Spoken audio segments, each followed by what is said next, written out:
When you look at a world map today, it's pretty easy to see Britain as just, well, a small island nation. But get this. Scattered all across the globe are 14 overseas territories, places like Gibraltar and the Falkland Islands. They're these surprising little remnants of what was once the largest empire in the history of the world. So that really begs the question, right? How on earth did that happen? How did this small island come to dominate the entire planet? Well, that's exactly what we're going to unpack in this explainer. And the sheer scale of it is it's mind-boggling. At its peak, just about a century ago, the British Empire covered a full 25% of the globe's landmass, a quarter of the world. It really was the empire on which the sun never set, because, well, it literally couldn't. To really understand this incredible rise, we have to go way back to the beginning, back to the foundations. And what's so fascinating is that the roots of this empire were actually planted long before the state of Great Britain even existed. The first real steps were taken under Queen Elizabeth I. And honestly, these early efforts were a bit of a mixed bag. The very first colony at Roanoke in 1585, it failed spectacularly. The colonists just vanished without a trace. But Elizabeth also chartered these incredibly powerful joint stock companies. You can think of them as the mega corporations of their day, like the East India Company. They were given total monopolies on trade and ended up acting like private governments in faraway lands. Now, as these colonies started popping up, they weren't all managed the same way. There were basically three flavors. You had your crown colonies, which were ruled directly by the monarch. Then there were charter colonies, which had a bit more political freedom. And finally, you had proprietary colonies, which were pretty much just commercial businesses run by a single person or a company. So while England was expanding, Scotland was looking on with a bit of envy and decided to try its hand at this whole empire thing.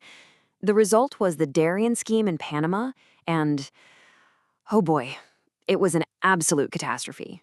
A huge amount of money, almost a fifth of Scotland's entire wealth, was poured into it. The colony was just ravaged by disease and Spanish attacks, and the few survivors limped back home totally broke.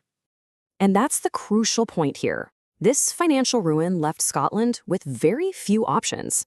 Many felt the only way forward was to team up with England and get a piece of its colonial action. This led directly to the Acts of Union in 1707, creating a single, unified kingdom of Great Britain. And this new kingdom, it was now ready for some serious global expansion. And this new, unified kingdom really wasted no time. This next part is where we'll see how that unification lit the fuse for Britain's rise to become the most dominant global power of the age. The 18th century was just a massive land grab. Through a whole series of wars with its European rivals, Britain acquired huge chunks of territory. It took Newfoundland and Acadia from the French, got control of Bengal in India after the Battle of Plassey, and by 1763 had basically kicked France out of North America and taken Florida from Spain for good measure. And all of this success was basically powered by two incredible engines working together.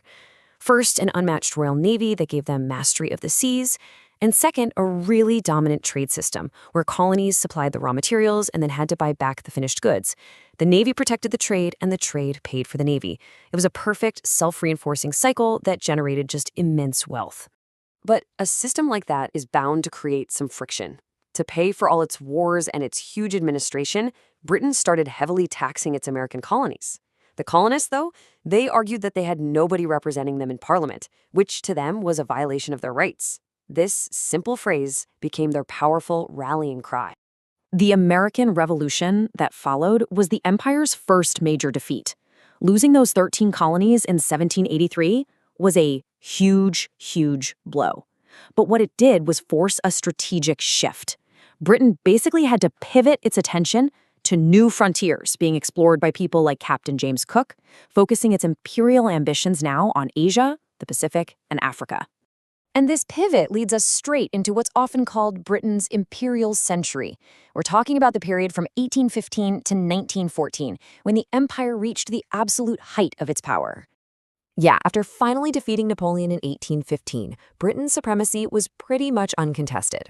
From the defeated French, Spanish, and Dutch, it just snapped up a whole string of strategic territories all around the world, securing all those vital sea lanes and trade routes for the Royal Navy. Of all its many, many possessions, one stood head and shoulders above the rest: India. It became the most valuable, the most important part of the entire empire. It was its economic engine and the source of incredible wealth and prestige. It was known, very simply, as the jewel in the crown. But controlling India wasn't exactly straightforward. At first, it was still being managed by the East India Company, which at this point had its own massive private army. Well, after a huge rebellion by the company's local troops in 1857, the British government decided this corporate state couldn't handle the job. So the company was dissolved, and India was brought under direct rule from London in 1858. At the very same time, the so-called scramble for Africa was kicking off. All the European powers were in a mad dash to carve up the continent for resources and strategic advantage. Britain, of course, carved out a huge swath of territory from the Cape all the way to Cairo. One of the key moves was occupying Egypt in 1882 to control the Suez Canal, which was a vital shortcut to India. But it's a classic story, isn't it? Even at its absolute peak, the seeds of the empire's decline were already being sown. So now, let's take a look at how this vast global structure began to unravel. Now, this is really interesting when you think about it. World War I. Britain was on the winning side, and the empire actually reached its largest size ever in 1921. But that victory came at a catastrophic cost, both in blood and treasure.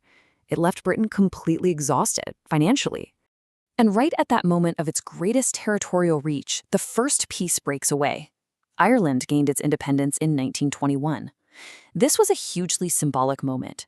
It was the first major crack in the imperial structure, and it definitely inspired other colonies to start questioning their own place in the empire. The final blow, though, was World War II. Victorious again, but this time Britain was left totally bankrupt. It just couldn't afford to maintain its huge empire anymore. What followed was a rapid wave of decolonization, what they called the wind of change, which saw colonies all across the globe gain independence. The final symbolic act really came in 1997 with the handover of Hong Kong to China. So the empire is gone, but its legacy, well, it's absolutely everywhere. Let's wrap this up by looking at the echoes of empire that still shape our world today. And it really is a complex footprint. You see it in the Commonwealth of Nations, which is this political association of former territories. You definitely see it in the dominance of the English language globally. And you see it in Britain itself, which is a deeply multicultural nation today, shaped by centuries of immigration from every corner of its former empire. Which brings us to our final and most crucial question. The empire built institutions and infrastructure, but it also exploited people and resources. It connected the world, but often through force. So what is the true, lasting legacy of an empire that, for better and for worse, completely reshaped the modern world? Well, that's something to think about.